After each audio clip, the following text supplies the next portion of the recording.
우리가 이제 미분 방정식을 공부하는 와중에 라플라스 변환을 도입을 했고요. 이 라플라스 변환, 그 다음에 이제 컨볼루션이라고 하는 것이 미분 방정식을 풀이하는 이제 좀 고급 테크닉 중에 하나이고, 거기서 좀 더 나아가서 디락 델타 펑션을 이용한 미분 방정식의 풀이를 공부해 보도록 하겠습니다.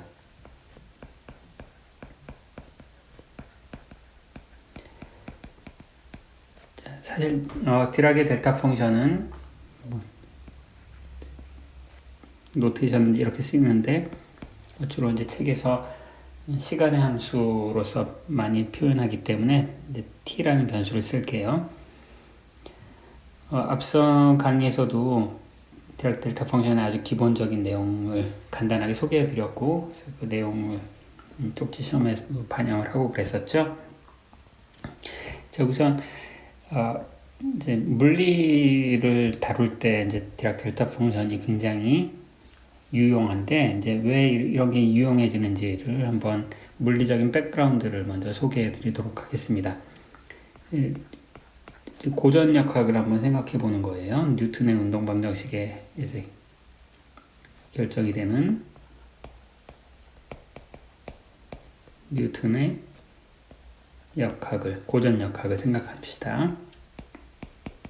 자, 그럼 우리가 이제 F equal ma, 뭐 이거 다 푸는 건데, 힘이 주어졌다. 그럼 내가 그 F는 ma를 풀어서 물체 운동 상태가 시간에 대해서 어떻게 변하는지를 다 우리가 이해할 수 있다. 이게 뉴턴의 역학인데, 여러분들이 역학 시간을 곰곰이 잘 이제 되새겨 보시면 그 중에서도 대부분은 힘을 가지고 물체 운동을 잘 풀어왔는데 예외적인 케이스가 좀 있어요. 그 중에 가장 대표적인 게 충돌이죠. 충돌.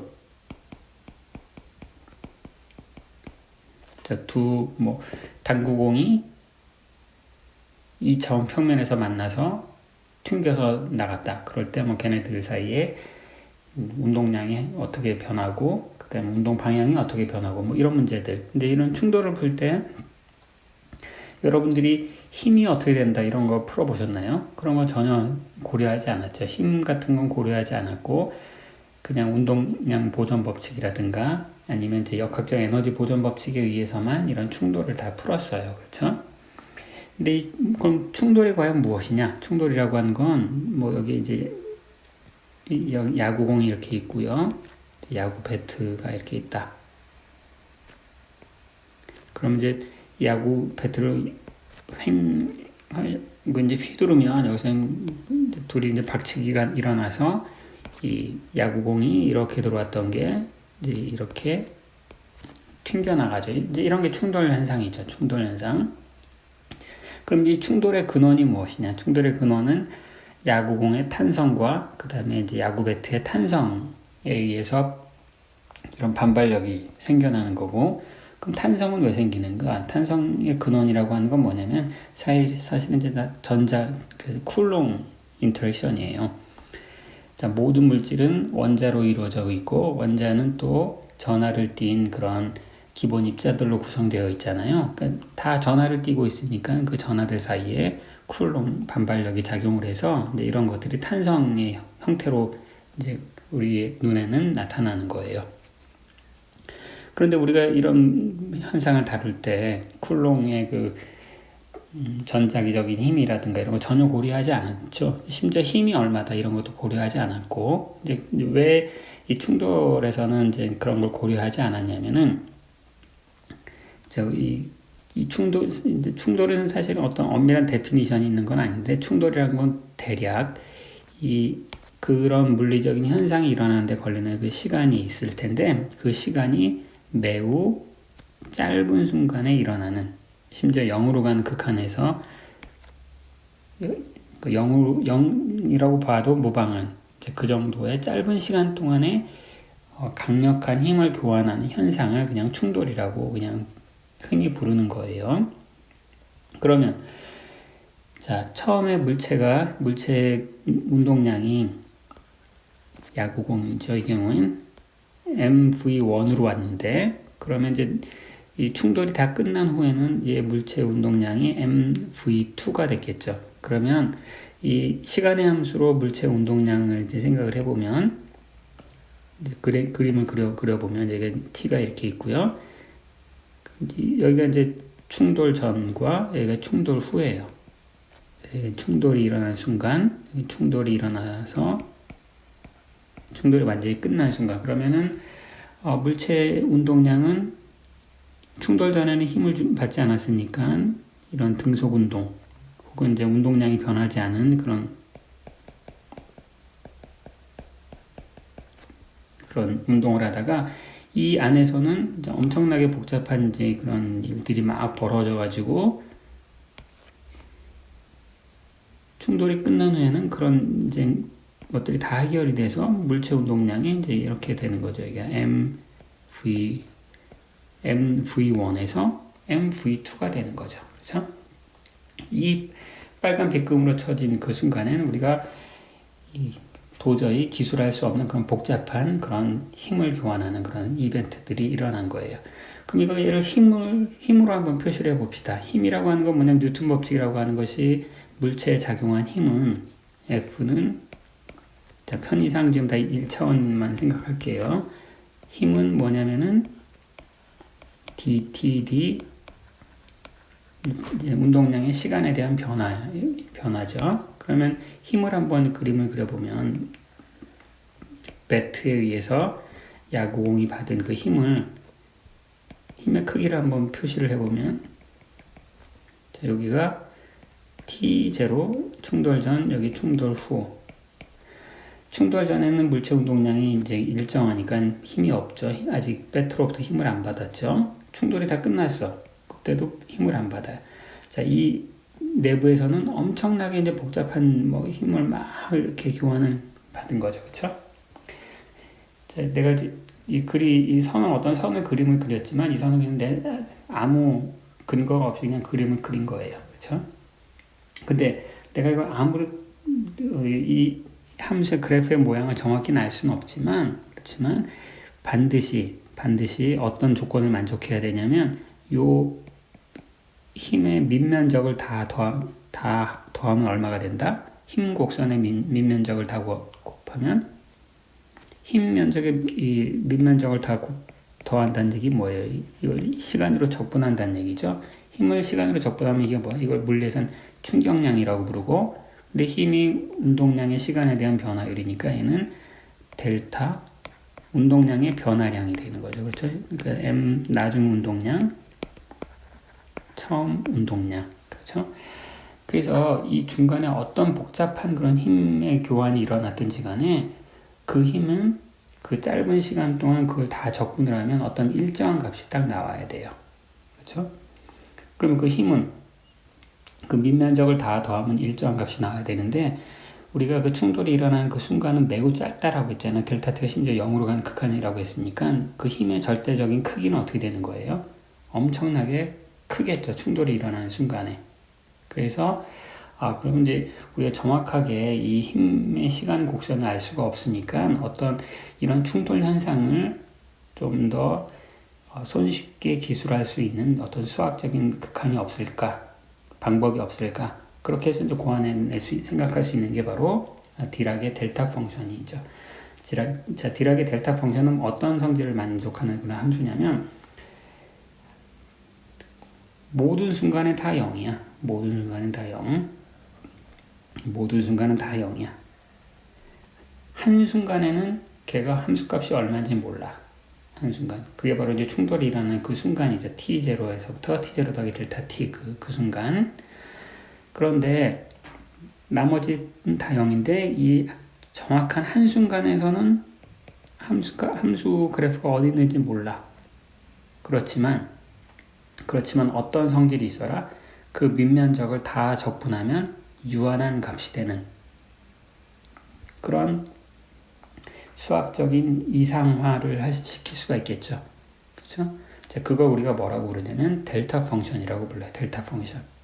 그래서 델타 펑션의 노테이션은 저기 이제 제일 처음 소개한 대로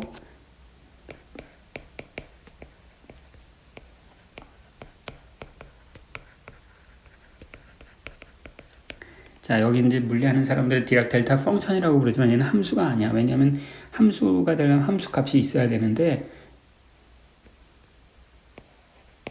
얘는 함수 값이 없어요. t가 0이 아닐 때는 함수 값이 0이 있는데 t가 0일 때는 함수 값이 없어. 무한대야. 왜 무한대가 돼야 되냐면 왜냐면 얘를 밑면적을 다 더한다라고 했잖아요. 자, 그래서 0보다 마이너스 뭐한테서 플러스 뭐한테까지 안전하게. 그럼 이제 이게 적분하면 1이 돼. 그런 어떤 수학적인 극한을 그런 이제 이 디락의 델타 펑션이라고 불러요.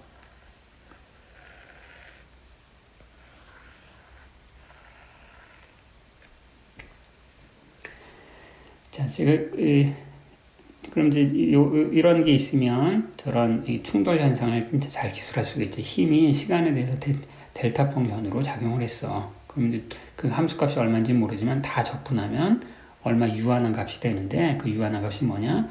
충격량, 그걸 충격량이라고 부르고 그 충격량만큼 운동량이 이렇게 변하게 될 거야. 이제 이렇게 되는 거죠. 그렇죠?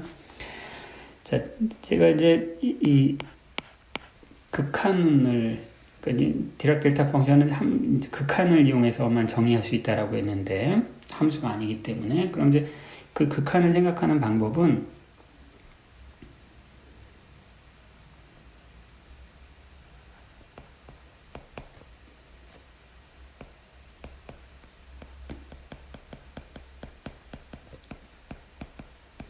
여러 가지 방법이 있습니다. 디락 델타 펑션을 만드는 극한은 뭐 간단한 이제 제일 이제 직관적으로 쉬운 거는 이제 여기 t축이 있는데 내가 디락 델타 펑션을 만들 때 이런 박스를 생각하는 거예요. 박스. 이런 박스가 있는데 이 박스의 높이는 1 나누기 입실론이고 얘가 여기 0이고요. 그 다음에 이 박스의 넓이는 폭은 입실론인 이런 함수를 한번 생각해 봅시다. 이제 이런 함수를 생각하는 거야. 자, 이 상황에서 입실론이 0으로 가는 극한을 생각해 보면 입실론이 좀 더 작아졌다고 칩시다. 입실론이 작아지면 어떻게 돼요? 얘는 2배 작아지면 폭은 2배로 줄고 높이는 2배만큼 증가하겠죠? 폭이 또 2배가 줄어들면 입실은 또 2배가 줄어들면 폭은 또 2배 줄고 높이는 이렇게 되고 그래서 이제 여기서 입실론이 이제 0으로 가면 어떻게 되겠습니까? 그러면은 0이 아닌 모든 순간엔 함수값이 0이지만 밑면적은 항상 1인 그런 함수가 딱 만들어지는 거죠. 그래서 박스를 이용해서 극한을 만들 수도 있고요. 아니면 이제 책에서는 이제 수학적인 함수를 이용해서 만드는 걸 했는데 이제 이런 함수를 생각하는 거예요. 어떤 함수냐면은 음수일 때는 0이에요. 근데 양수일 때는 점프를 해서 이렇게 생긴 함수. 그러니까 어떻게 생겼느냐? 이게 익스포넨셜 마이너스 책에 있는 노테이션 그냥 그대로 쓸게요. 좀 그렇게 좋은 노테이션은 아니지만 자, 이렇게 생긴 그런 함수를 생각하는 거예요.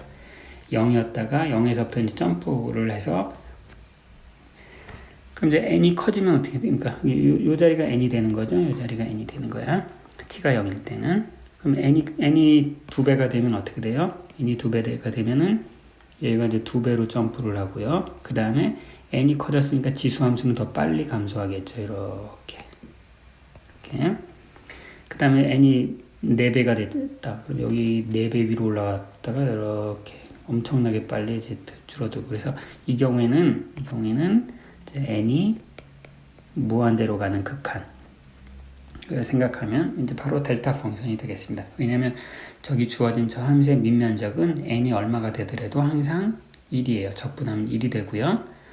그 다음에 n이 점점 커지면 커질수록 t가 0이 아닌 곳에서의 함수값은 점점 줄어들고 있죠. 그렇죠? 그래서 델타 펑션이 되고 또 다른 이제 물리에서 많이 혹은 수학에서 많이 사용하는 그런 극한이 종 모양의 함수를 이용한 거예요. 종 모양의 함수. 자, 이건 이제 박스, 첫 번째 소개했던 박스랑 비슷한 건데, 박스는 저 함수는 미분이 불가능하잖아요. 함수값이 불연속이죠. 그래서 이제 수학적으로 좀 다루기가 좀 좋지 않고, 그래서 저걸 스무스하게 연결한 이런 종 모양의 함수, 이 종이 어떻게 생겼느냐, exponential 마이너스 t제곱 2배의 입실론, 여기에 루트 2파이 입실론 제곱분의 1.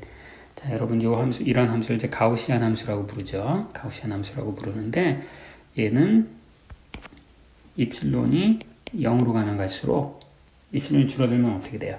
자, 이 자리가 뭐가 되냐면 루트 2파이 입실론 제곱분의 1이고, 높이가 저렇게 되고, 요 폭이 대략 루트 입실론만큼, 루트 입실론이 아니라 여기 제곱이 빠졌습니다. 그 입실론만큼 돼요. 그러니까 높이가 대략 입실론이고 폭이 입실론 분의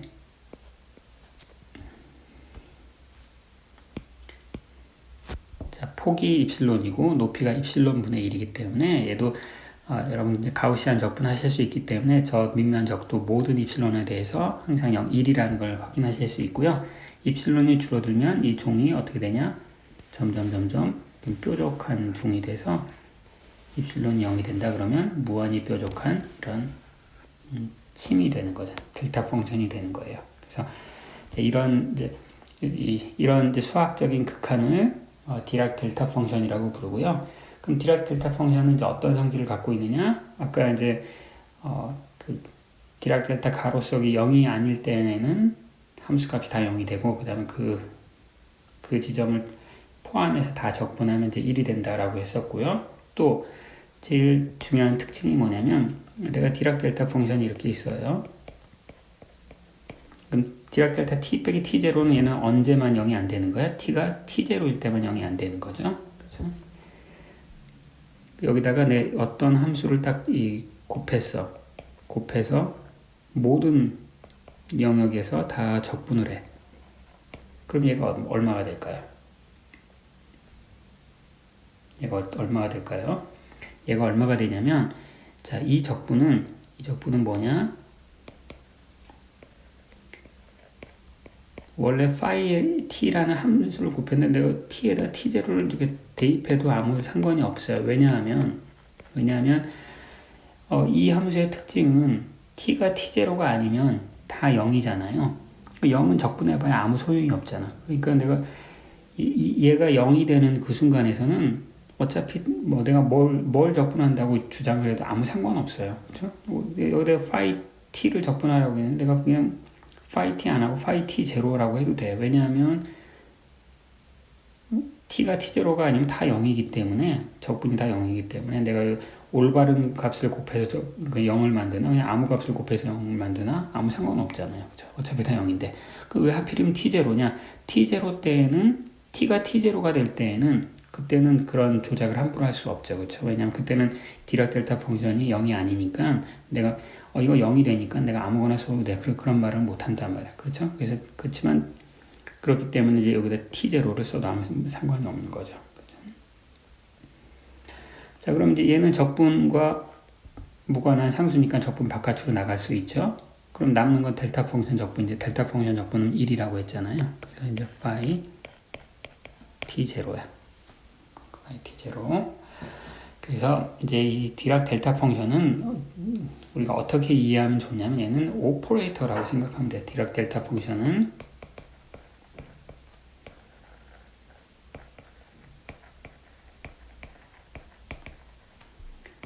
오퍼레이터다. 함수. 언제는 0이고 언제는 0이 아니다. 그런 함수로 생각하시지 말고 디락 델타 펑션은 항상 어떤 작용을 한다라고 생각하실 거예요. 어떤 작용을 하냐면 디락 델타 펑션은 어떤 함수가 나한테 있고 내가 그러면 디락 디락 델타 펑션은 항상 이제 적분과 같이 쓰여지고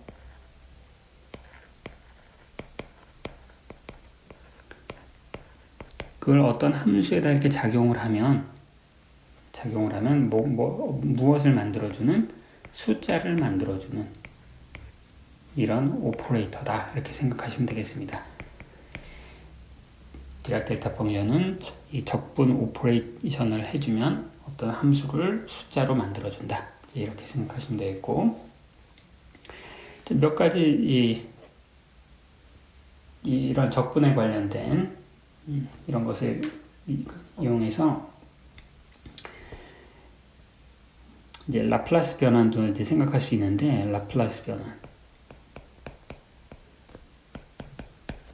자, 델타 펑션이 있습니다. 델타 펑션 t 빼기 a라고 할까요? 이것의 라플라스 변환을 한번 생각해 봅시다.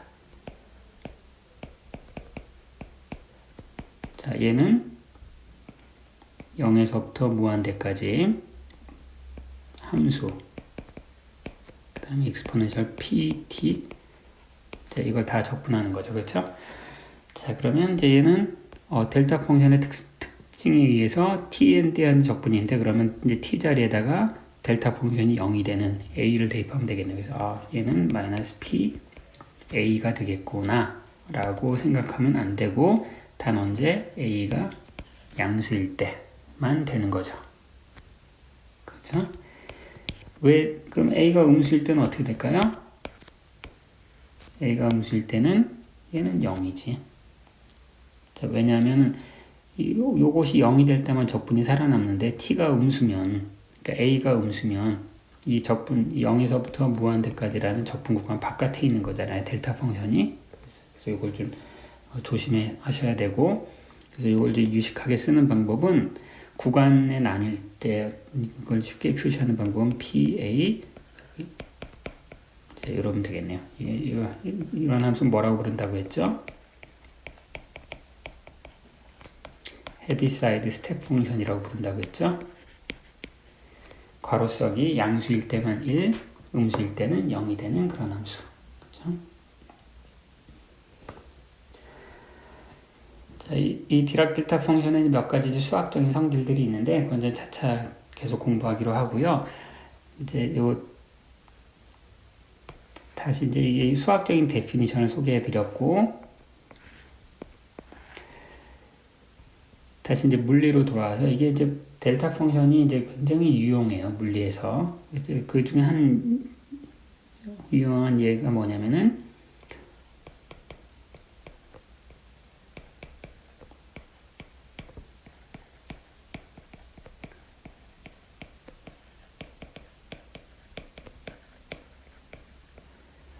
자, 물리나 아니면 뭐 수학을 하다 보면 내가 이제 다루고 있는 대상이 연속적인 값을 갖는 대상이냐 아니면은 불연속적인 값을 갖는 대상이냐에 따라서 우리가 이제 도입해야 되는 수학적인 노테이션도 다르고 포멀리즘도 이제 다 달랐어요. 그러니까 예를 들어서 전자기 문제를 한번 생각해 봅시다.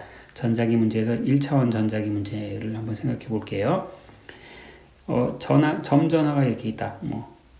점 전화가 여기 이제 여기 x1이고 여기 x2고 땡땡땡 해서 xn 점 전화가 n개가 각각의 위치에 있다. 이제 이런 걸 우리가 불연속적인 전화의 분포라고 얘기를 하고요. 반면에 우리가 어떤 경우에는 이제 비록 이제 3차원에서 주로 얘기를 하지만 지금 우리가 1차원 델타 펑션을 배웠으니까 1차원만 얘기하는 거예요. 여기에 전화가 이렇게 연속적으로 분포하고 있다. 그런 경우에는 우리가 이런 경우에 전화의 분포를 어떻게 표시하냐면 전화 밀도라고 해서 이제 이걸 표시하죠. 전화 밀도. 전화 밀도의 데피니션은 뭐야? 전화 밀도의 데피니션은 뭐냐면은 이제 x에서부터 x 더하기 델타 x에 있는 총 전화량을 구간의 넓이로 나눈 게 바로 전화 밀도죠. 그렇죠? 글씨가 너무 많으니까 지울게요. 그러니까 이걸 이제 전화 밀도라고 불러요. 그럼 이제 연속적인 경우에는 우리가 전화를 하나하나 카운트를 못하니까 전화 밀도로 쓰고, 부연속적인 경우에는 각각의 위치의 전화량을 얘기하는데, 이거를 뭐 다루기가 상당히 골치 아프단 말이죠. 그쵸? 어떤 경우에는 이제 연속적인 전화 분포에 점 전화가 추가로 한두 개가 있다. 그럼 그걸 어떻게 다룰 거냐? 이제 그런 문제가 있었는데, 여러분이 디락 델타 펑션을 알고 있으면 이 두 가지 케이스를 전부 다 전화 밀도를 이용해서 표시할 수가 있습니다. 그러니까 예를 들어서 지금 이런 디스크리트한 경우에, 이런 경우에는 전화 밀도를 내가 어떻게 쓰면 되냐면은,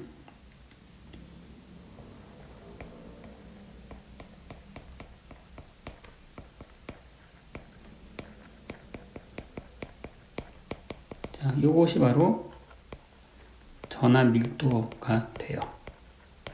전화 밀도. 전화 밀도가 왜 되는지 한번 확인해 볼까요?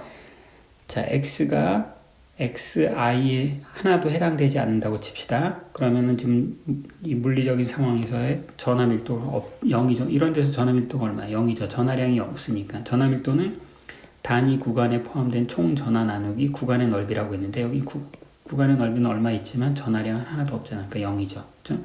그럼 여기로 와서 x에다가 요 값을 대입해 봅시다. 그럼 델타 펑션의 성질에 의해서 다 0이네. 전화 밀도는 0이네요. 반면에 x를 내가 여기를 잡았다고 칩시다. 그러면 여기는 원래 디스크리트 할 땐 내가 뭐라고 얘기하냐면 요 자리에 전화량 Q2가 있다라고 얘기하죠. 그쵸? 그런데 이 전화 밀도는 얼마가 돼야 될까요? 전화 밀도는 무한대야. 왜냐면 이 점 전화라고 했으니까 이게 차지하고 있는 구간의 넓이가 0이잖아요. 저 무한대죠. 여기 한번 봅시다. x에다 x2 대입하면 여기는 다 0이고 0인데 이게 무한대가 되잖아. 그러면 여기는 전화량이 딱 Q2로 고정되어 있는데 전화 밀도가 무한대다. 그 말 가지고는 부족하죠. 그렇죠? 실제 이 안에 포함되어 있는 총 전화량이 Q2여야 되는 거죠. 그렇죠? 확인 한번 해봅시다. 내가 총 전화량 계산을 요 구간에서 전화 밀도를 적분을 해야 되겠죠. 요 구간에 전화 밀도 적분하면 어떻게 되죠? 이거는 0이고 구간 바깥에 있으니까 여기서 정확히 Q2가 딱 나오네요. 얘도 0이고 구간 바깥이니까. 그렇죠? 그럼 내가 이제 여기를 적분해 봅시다. 그럼 Q1이 나와야 되는데 실제 Q1이 나와. 얘만 살아남고 나머지 적분 다 0이니까요. 그렇죠? 그럼 요 구간에 포함된 총 전화량은 Q1 더하기 Q2인데 실제로 여기서부터 여기까지 적분하면 요 델타 펑션 살아남고 요 델타 펑션 살아남아서 Q1, Q2 이게 정확히 바로 전화 밀도가 되는 거죠. 그렇죠? 그럼 전화 밀도가 이렇게 되는 거고, 만약에 내 질량 밀도를 계산하고 싶다 그러면 어떻게 하면 돼요? 각 입자의 질량, 각 입자의 위치를 해서 이렇게 하면 밀도가 되는 거죠. 그러니까 점 전화 아니면 점 입자 이런 게 있더라도 우리가 마치 이제 연속적인 분포를 갖는 그런 상황에서 사용할 수 있는 그 모든 포멀리즘을 똑같이 이제 적용할 수 있다. 이게 이제 디락 델타 펑션의 이제 장점이고요. 자, 이제 그럼 미분 방정식 풀이 어떤 도움을 주느냐? 그걸 아직 안 배웠고 그 다음 시간에 설명드리도록 하겠습니다.